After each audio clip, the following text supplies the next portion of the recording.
నమస్తే, welcome to Suman TV. నేను మీ స్వాతి. మలబద్ధకం ఈ సమస్య ఎక్కువగా పిల్లల్లో, అలాగే ఒక 60+ ఉన్న ఏజ్డ్ వాళ్ళలో చూస్తూ ఉంటాం. కానీ ఇప్పుడు అందరిలోనూ కనిపిస్తుంది, చాలా కామన్ అయిపోయింది. ఈ మలబద్ధకం సమస్యని నివారించుకోవడానికి ఇంటి వైద్యం ఎలా ఉపయోగపడుతుంది, ఎలాంటి ఇంటి చిట్కాలు ఉన్నాయో ఈరోజు మనం తెలుసుకోబోతున్నాం. మనతో పాటు ఉన్నారు సీనియర్ వైద్యులు సిఎల్ వెంకటరావు గారు. మాట్లాడేద్దాం. నమస్తే సార్. సార్, మలబద్ధకం తగ్గడానికి ఇంటి వైద్యం అన్నారు.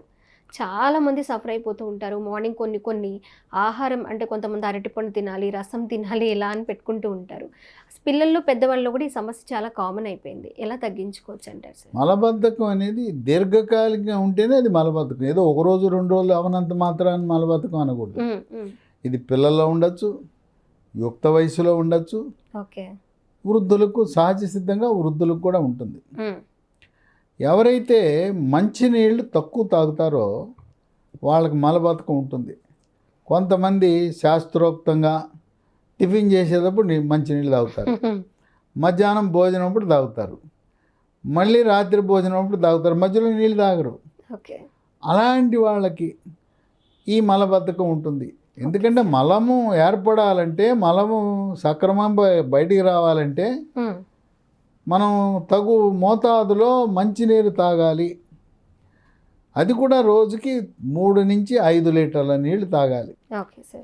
ఈ నీళ్లు తక్కువ తాగే వాళ్ళకి మలబద్ధకం ఉంటుంది. తర్వాత ఇంకొక కారణం, మెడ ముందు భాగాన సీతాకోకచిలుక ఆకారం నుండే థైరాయిడ్ గ్రంథి అని ఉంటుంది.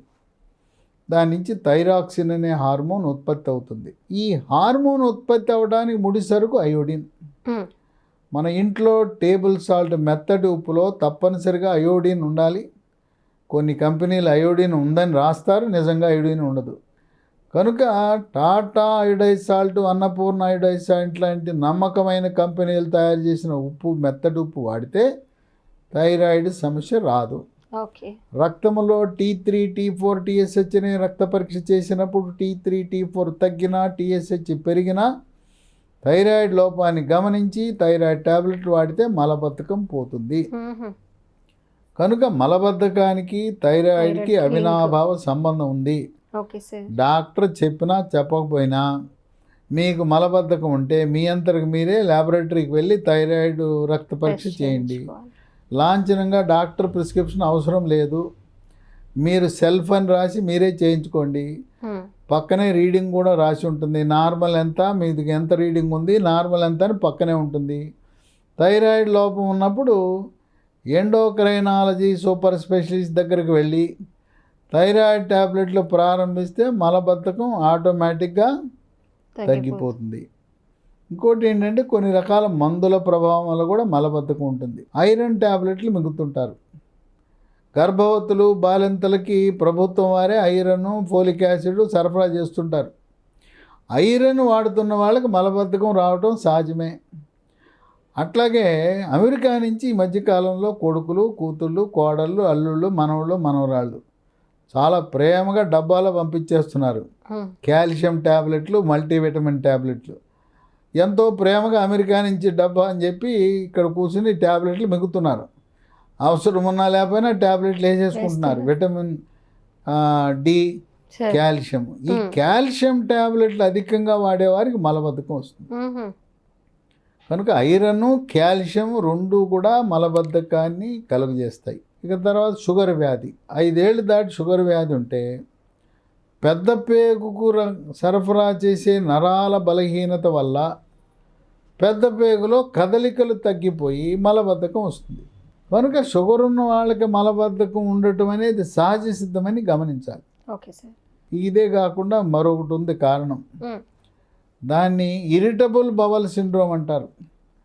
కుంగుబాటు, డిప్రెషను, టెన్షను, కోపతాపాలు, చిరాకు, పరాకు, గందరగోళం ఉన్నవాళ్ళు మానసిక పరిస్థితి సరిగా లేని కారణం వల్ల ఒకరోజు మలబద్ధకం, రెండో రోజు విరోచనాలు. వీళ్ళ జీవితము ఎక్కువ కాలము టాయిలెట్లోనే గడిపేస్తారు. ఈ ఐబిఎస్ ఉన్నవాడు టాయిలెట్లోకి వెళ్ళాడంటే ఇంక మిగతా కుటుంబ సభ్యుల పరిస్థితి, ఇంట్లో ఒకే టాయిలెట్ ఉంటే ఇక అంతే సంగతి. లోపలికి వెళ్తాడు, బోల్ట్ వేసుకుంటాడు, గంట దాకా రాడు. కొంతమంది టాయిలెట్లో కూర్చుని పేపర్లు చదువుతుంటారు, పుస్తకాలు చదువుతుంటారు, సెల్ ఫోన్ మాట్లాడుతుంటారు, పాటలు వింటుంటారు. అది చేయకూడదు. మల విసర్జన అనేది 5 నుంచి 10 నిమిషాల్లో పూర్తి చేసుకుని బయటికి రావాలి. వీళ్ళు గంటకి వెళ్తారు. మలం ఇంకా పూర్తిగా బయటికి రాలేదని మళ్ళీ వెళ్తుంటాడు. వెళ్ళినప్పుడు ఏదో గాలి పోతుంటుంది, కొద్దిగా జిగురు పోతుంటుంది. ఈ ఇరిటబుల్ బౌల్ సిండ్రోమ్ ఉన్న వాళ్ళు మానసిక వైద్యుని సంప్రదించాలి. యోగా, ప్రాణాయామము, ధ్యానము, వ్యాయామము చేయటం ద్వారా ఈ సమస్యను పరిష్కరించాలి. ఇది ఈ మల విసర్జన అనేది భారతదేశంలో మనం ప్రతిరోజు ఒకసారి జరుగుతుంది. కొంతమంది సాయంత్రం కూడా వెళ్ళే అలవాటు ఉంది. ఎక్కువగా గ్రామీణ ప్రాంతాల్లో రోజుకు 2, తప్పేం లేదు, దానివల్ల నష్టం లేదు. కానీ పాశ్చాత్య దేశాలలో వాళ్ళు మాంసాహారం అధికంగా తినటం వల్ల వారంలో 2 రోజులు 3 రోజులు వెళ్తారు. 2 రోజులకోసారి 3 రోజులకు ఒకసారి వెళ్ళినా కూడా వాళ్ళకి ఏం పరిస్థితి, ఇబ్బంది ఏం లేదు. మనకు ఉదయం నిద్ర లేవగానే మల విసర్జన జరగకపోతే ఇక ఆ రోజు ఏదో అయిపోయింది, కొంప మునిగిపోయినట్టు ఇక వాళ్ళు గింగిరలు ఇబ్బంది పడిపోతుంటారు. అవలేదు అంటారు. అంత టెన్షన్ పడవలసిన అవసరం ఏమాత్రం లేదు. మల విసర్జన కొంతమందికి వాళ్ళు ఫీల్ అవుతూ, నేను సిగరెట్ తాగితే కానీ మల విసర్జన జరగదు, బీడీ తాగితే కానీ సుట్ట తాగితే కానీ అది కిందకు రాదని భావిస్తారు. ఈ సుట్టకి, బీడీకి, సిగరెట్కి, మల విసర్జనకి ఏమి సంబంధం లేదు. కానీ కాఫీ, టీకి మాత్రం లింక్ ఉంది. పొద్దున్నే లేచి బెడ్ కాఫీ, టీ తాగుతారు. తాగానే ఏమంటే టాయిలెట్కి వెళ్ళి వస్తారు. అంతేగాని ఈ పొగాకు ఉత్పత్తులకు మల విసర్జనకి ఏమాత్రము లింకు లేదు. దీనికి థైరాయిడ్ సమస్య ఉంటే దానికి థైరాయిడ్ టాబ్లెట్ వాడాలి. దీనికి అనవసరంగా ఏ మందులు అవసరం లేదు. ఇంగ్లీష్ మందులు వద్దు, ఆయుర్వేదం వద్దు, హోమియోపతి, ఏ మందులు వద్దు. ప్రకృతిలో ప్రసాదించిన మనకు అందుబాటులో ఉండే గృహ చిట్కాలు, గృహ వైద్యం, చిట్కా వైద్యం ద్వారానే మనం పరిష్కరించుకోవచ్చు. Okay sir. మొట్టమొదటిది, మనం చన్నీళ్ళు కాకుండా గోరువెచ్చని నీళ్ళు తాగాలి. గోరువెచ్చని నీళ్ళు వేసవిలో కూడా అయ్యే తాగాలంటే ఆ వేసవిలో కూడా అయ్యే తాగాలి. వేసవి, శీతాకాలం, వర్షాకాలం గోరువెచ్చని నీళ్ళు 3 నుంచి 5 లీటర్లు తాగితే సమస్య పరిష్కారం అయిపోతుంది. ఇక రెండోది, పీచు అధికంగా ఉండే పదార్థాలు తినాలి. అరటిపండు బాగా పండిపోవాలి, తోలు మీద నల్లటి చుక్కలు రావాలి. అలా మిగలపండిన అరటిపండు చిన్నవైతే 2, పెద్దదైతే 1 తింటే మల విసర్జన సాఫీగా జరుగుతుంది. ఇక కీరా దోసకాయ, తర్వాత ఆకుకూరలు, ప్రతిరోజు ఆకుకూరలు తీసుకోవాలి. దీంతోపాటు సిట్రస్ జాతి పండ్లు, కమల, బత్తాయి, నారింజ, పంపర పనస, అవి తినేటప్పుడు పిప్పి వస్తుంది. పిప్పి ఉయ్యకుండా మింగేసేయాలి. గింజలు మాత్రం ఊసేయాలి, పిప్పి మింగేయాలి. ఈ పీచు వల్ల మలబద్ధకం అనేది పూర్తిగా కనుమరుగైపోతుంది. ఇక మూడోది, వృద్ధులు పక్షవాతమో ఇంకేదైనా దీర్ఘకాలిక వ్యాధులు మంచం మీద పడుకుంటారు. మంచం మీద పడుకుంటే మనం పడుకున్నట్టే పెద్ద పేగులు కూడా పడుకుంటాయి. మనం నడిస్తే, మనం కదిలితే, మనం వ్యాయామం చేస్తే పేగులు కూడా కదులుతాయి. ఇది గమనించాలి. ఎవరైనా కూడా, వృద్ధులు కూడా నడక ఇంటో నడిస్తే పేగులు కూడా మనం నిద్రలేసినట్టే పేగులు కూడా నిద్రలేచి పెద్ద పేగులు కదిలితే మల విసర్జన జరుగుతుంది. ఇక 4, కాఫీ.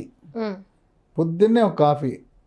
ఏ కాఫీ కాదు, మనకు అరక్కులో లభించే ఆంధ్రప్రదేశ్ విశాఖపట్నం జిల్లాలో అరకు కాఫీ తాగితే మల విసర్జన అసలు అనేది ఉండదు. దాంట్లో విశిష్టమైన గుణాలు ఉన్నాయి.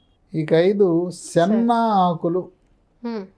సెన్న ఆకులను పొడి చేసి దాన్ని నీళ్ళలో కలుపుకొని ఒక 5 గ్రాములు తాగితే బాగా అవుతుంది. అయితే సెన్న ఆకులు గర్భవతులు, బాలింతలు మాత్రం ఎట్టి పరిస్థితుల్లో వాడకూడదు. ఈ సెన్న ఆకుల్ని మనకి ఆయుర్వేదంలోనూ, అల్లోపతిలోనూ పలు ఫార్మా కంపెనీలు వాళ్ళు ఉపయోగించి మందులు తయారు చేస్తున్నారు, మలబద్ధక నివారణ మందులు.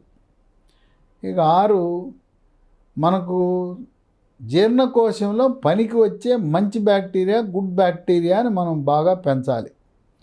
పెంచాలంటే కొంచెం చిరుపులుపు ఉండే మజ్జిగ తాగితే దాంట్లో లాక్టోబాసిలస్ అనే బ్యాక్టీరియా, ఉపయోగపడే బ్యాక్టీరియా మల విసర్జన సాఫీగా జరిగేలా చేస్తుంది. ఓకే. 7 మనకి గ్రామీణ ప్రాంతాల్లో కిరాణా దుకాణాల్లో సోనాముఖి అనే ఆకు, లేదా దీన్నే సోనా ముని అని కూడా అంటారు. ఇది కిరాణా దుకాణాలు కాబట్టి ఆయుర్వేద మందుల షాప్కి వెళ్తే సోనాముఖి పొడి ఇమ్మంటే ఇస్తారు, ఆకులు ఇమ్మన్నా ఇస్తారు. ఈ పొడిని 1 స్పూన్ కానీ 2 స్పూన్లు కానీ రాత్రిపూట నీళ్ళలో వేసుకుని తాగితే సుఖ విరోచనం మన సొంతం అవుతుంది. ఇక 8 అంజీరు పండ్లు. అంజీరు పండ్లు కూడా పెద్ద పేగుల కదలికను పెంచి రోజుకు 2-3 పండ్లు తింటే చక్కటి మల విసర్జన సాఫీగా జరుగుతుంది. ఇక 9 కొంతమంది కాయం చూర్ణాన్ని ఆయుర్వేద మందుకు అలవాటు పడి ఉంటారు. తప్పు లేదు, జీవితకాలం కాయం చూర్ణ వేసుకుని మీకు సుఖ విరోచనం జరుగుతుంటే తప్పు లేదు, దానివల్ల నష్టం లేదు. కాయం ట్యాబ్లెట్లు కూడా ఉంటాయి, అది 1 కానీ 2 కానీ రాత్రిపూట వేసుకుంటే సుఖ విరోచనం అవుతూ ఉంటుంది. ఇక 10 సోంపు. ఈ సోంపు మనం హోటల్కి వెళ్తే, రెస్టారెంట్కి వెళ్తే, మాంసాహార హోటల్లో, మిలిటరీ హోటల్లో ప్లేట్లో పెట్టి ఇస్తారు సోంపు. సోంపు హోటల్కి వెళ్ళినప్పుడే కాదు, మన ఇంట్లో కూడా ఒక 1/2 కేజీ 1 కేజీ కొనుక్కుని వాడుతూ ఉండాలి. టిఫిన్ తర్వాత 1 స్పూను, మధ్యాహ్నం 1 స్పూను, రాత్రి 1 స్పూను, పిల్లలు, పెద్దవాళ్ళు, గర్భవతులు, బాలింతలు, వృద్ధులు అందరూ తింటే దీనివల్ల సుఖ విరోచనం అవటమే కాదు, జీర్ణశక్తి బాగా మెరుగుపడుతుంది. లేదు 2 స్పూన్ల సోంపు తీసుకొని నీళ్ళల్లో మరగబెట్టి ఆ నీళ్లు ఆ సోంపు కూడా తినేస్తే సుఖ విరోచనం అనేది జరుగుతుంది. మలబద్ధకం ఉన్న వారికి మొలలు, దీన్ని అరిసె మొలలని, మూలశంకని, పైల్స్ అంటారు. పైల్స్ అనగా మల విసర్జన సమయంలో చుక్కలు చుక్కలుగా కానీ ధారగా కానీ పిచ్చికారి కొట్టినట్టు రక్తం పడుతుంటుంది. కనుక మలబద్ధకం వల్లే మొలలు వస్తాయి. మలబద్ధకం నివారిస్తే మొలలు ఆటోమేటిక్గా ఆపరేషన్ లేకుండా తగ్గిపోతుంది. కనుక ఈ మలబద్ధకం ఉన్నవారు థైరాయిడ్ పరీక్ష తప్పనిసరిగా చేయించుకోండి.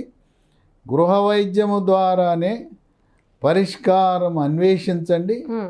మందులు అవసరం ఏమాత్రం లేదు. యోగా, ప్రాణాయామము, ధ్యానము, వ్యాయామము చక్కగా పెద్ద పేగుల యొక్క కదలికను పెంచి సుఖ విరోచనం జరిగేలా సహాయపడుతుంది. Okay sir, thank you so much sir.